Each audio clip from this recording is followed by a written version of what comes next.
Subscribe now and press the bell icon. Never miss an update.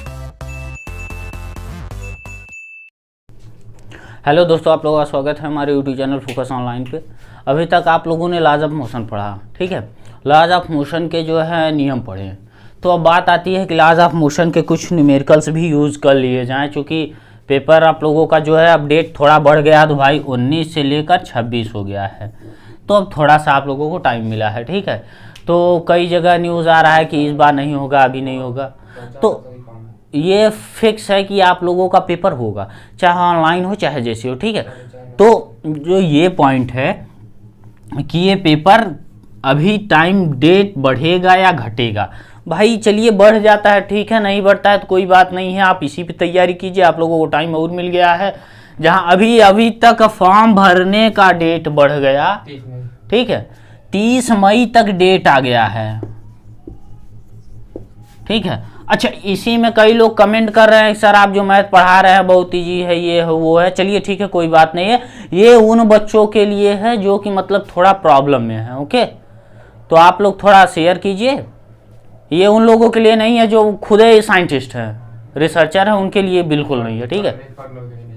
Expert लोगों के लिए शायद हम लोग खुद ही नहीं बता पाएंगे, ठीक है। तो चलिए आगे बढ़ते हैं, अब बात करते हैं कुछ न्यूमेरिकल्स की तरफ बढ़ते हैं, ठीक है। तो देखिए आप लोगों की स्क्रीन पे कुछ न्यूमेरिकल्स दिख रहे हैं, अब इन्हीं न्यूमेरिकल्स को लगाना है, ओके। तो आइए बात करते हैं फर्स्ट न्यूमेरिकल की। फर्स्ट क्वेश्चन क्या कह रहा है आप लोगों का? फर्स्ट क्वेश्चन कह रहा है कोई वस्तु उस समय तक अपनी विराम अवस्था अथवा गति अवस्था परिवर्तित नहीं करती जब तक उस पर कोई बाह्य बल ना लगाया जाए। भाई ये किस कंडीशन में होता है? जड़त्व का नियम आप लोगों ने सुना है, यदि कोई वस्तु विराम में है तो विराम में ही रहना चाहती है जब तक कि उस पर कोई बाह्य बल ना लगाया जाए। तो ये कौन सा नियम है भाई? न्यूटन का फर्स्ट नियम है। फर्स्ट नियम के अकॉर्डिंग क्या कहा जाता है आप लोगों को? जड़त्व का नियम। फर्स्ट ऑप्शन में क्या आता है आपका? जड़त्व का नियम, ठीक है, या फिर न्यूटन का फर्स्ट नियम।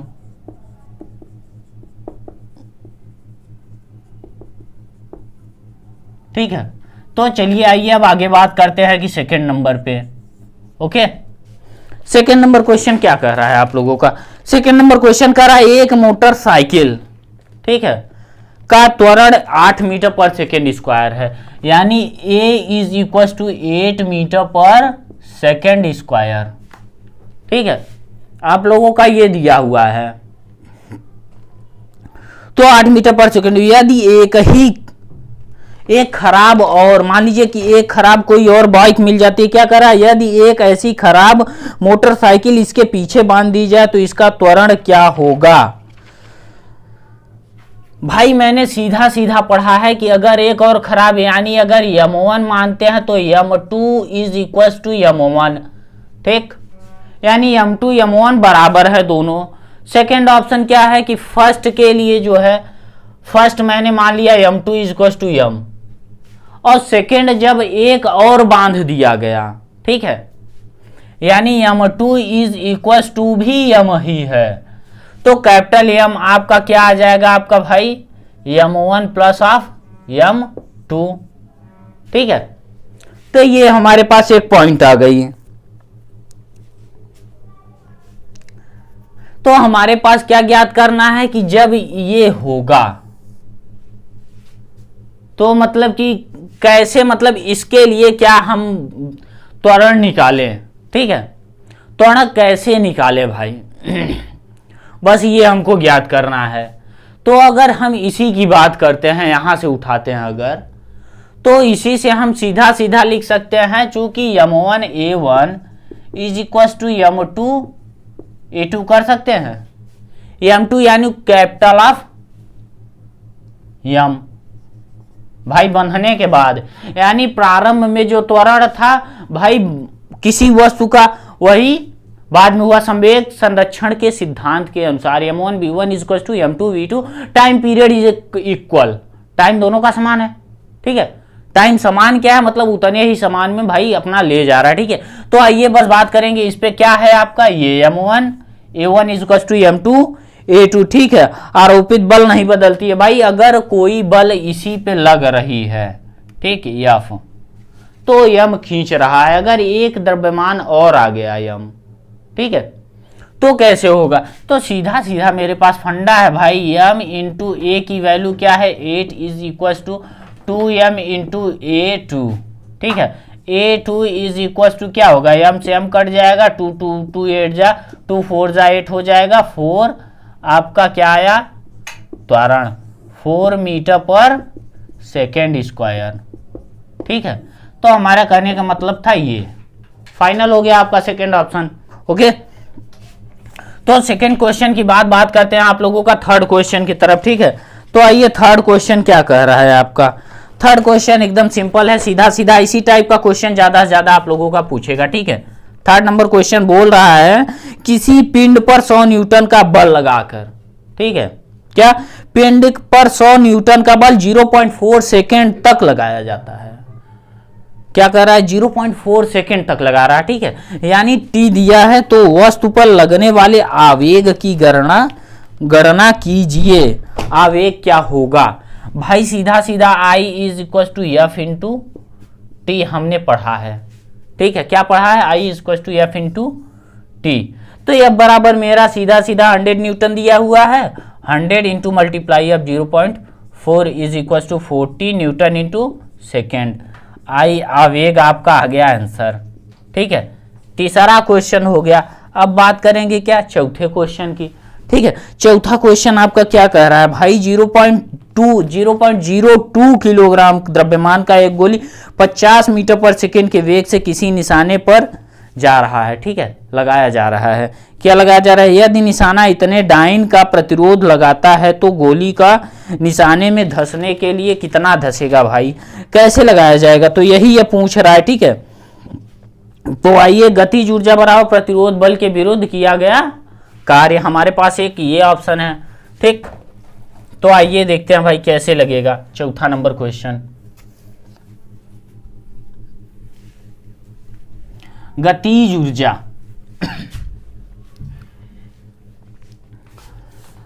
अब हमारे पास यम चौथे में दिया हुआ है, यम इज इक्वल टू 0.04 ही दिया है ना, तो नहीं 0.02 kg दिया हुआ है आपका, ठीक, kg फर्स्ट ऑप्शन। फिर और क्या दे रहा है आपका यहाँ से कि v is equal to 500 metre per second square, 500 metre per second, ठीक है, लग रहा है। और इसी निशाने पर r इज इक्वल टू क्या लग रहा है, 10 to the power 8 dyne, r is equal to 10 to the power 8 dyne बराबर 10 टू द पावर 3 न्यूटन, इतना लग रहा है आपका। यानी मैंने इस पे फोर्स लगाया ऐसे गतिज करके, तो उसने एक फोर्स लगाया, यानी क्रिया प्रतिक्रिया नियम, यानी बराबर परंतु विपरीत दिशा में प्रतिक्रिया बल लगती है। यानी जो मैंने बल लगाया, यानी बल लगाने पे गतिज ऊर्जा उत्पन्न हुई, ठीक है, गतिज ऊर्जा उत्पन्न हुई। अब गतिज ऊर्जा जब उत्पन्न हुई तो गतिज ऊर्जा किसके बराबर हुई भाई, जो उसे रोकने में किया गया कार्य। तो यानी अब आपका क्या आ जाएगा भाई, प्रतिरोध बल के द्वारा किया गया कार्य इज इक्वल टू गतिज, यानी गतिज ऊर्जा, ठीक है, प्रतिरोध बल के विरुद्ध किया गया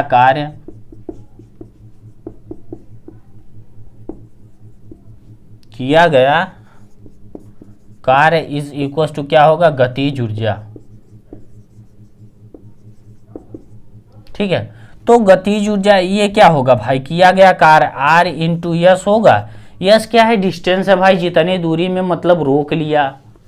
first option is equal to गतिज ऊर्जा हाफ इंटू एम की वैल्यू 0.02 मल्टीप्लाई ऑफ 500 इंटू 500 आपका आ गया, ठीक है। दोनों का मान जो है समान है लगभग। तो यस इज इक्वल टू क्या आ जाएगा, 0.2 से ये कट जाएगा 0.01 into multiply of 5 divide by multiply 10 to the power क्या आएगा आपका 2 to 4, ठीक है, डिवाइड बाई आपका 5 आ जाएगा, 5 से 5 कट गया, ठीक है। तो आपका क्या है 0.05 multiply of 10 to the power 4 is equal to 500। ठीक है, 500 आपका ये आ गया। तो क्या है आप लोगों का चौथे में 500 सेंटीमीटर। ठीक है, तो dyne 10 to the power 3 newton. भाई आर की वैल्यू यहाँ पे क्या होगी आपकी, यहाँ से अगर बात करते हैं यहाँ से तो क्या आएगी आपकी 10 टू द पावर 8 की जगह 10 टू द पावर 3। ओके, तो आइए देखते हैं भाई 10 टू द पावर 3 अगर मैंने रखा है यहाँ पे। ठीक, तो अब यहाँ से हमने जब वैल्यू रखी 0.25 multiply of 10 to the power 4 divide by 10 to the power 3 is equal to 2.5 metre. ठीक है, 2.5 मीटर आपका आंसर आ गया। ठीक, 2.5 मीटर यानी सी। ठीक है, तो अब बात क्या करेंगे पांचवें क्वेश्चन की तरफ। ठीक है, तो आइए देखते हैं पांचवा क्वेश्चन क्या कर रहा है आपका। पांचवा क्वेश्चन,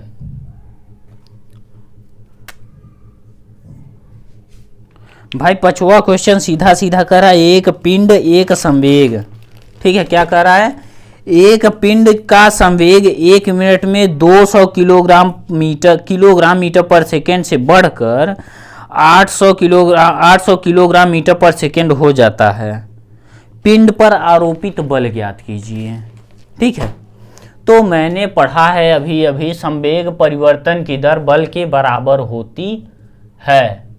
ठीक है, तो संवेग परिवर्तन की दर बल के बराबर होती है, तो मैंने क्या पढ़ा 800 माइनस 200 डिवाइड बाई आपका क्या आ जाएगा भाई, यहाँ से सीधा सीधा ये लिख दिया मैंने समय यानी 60 सेकेंड। 1 मिनट को क्या लिख सकते हैं भाई 60 सेकेंड लिख सकते हैं, तो 60 सेकेंड लिख लिया हमने।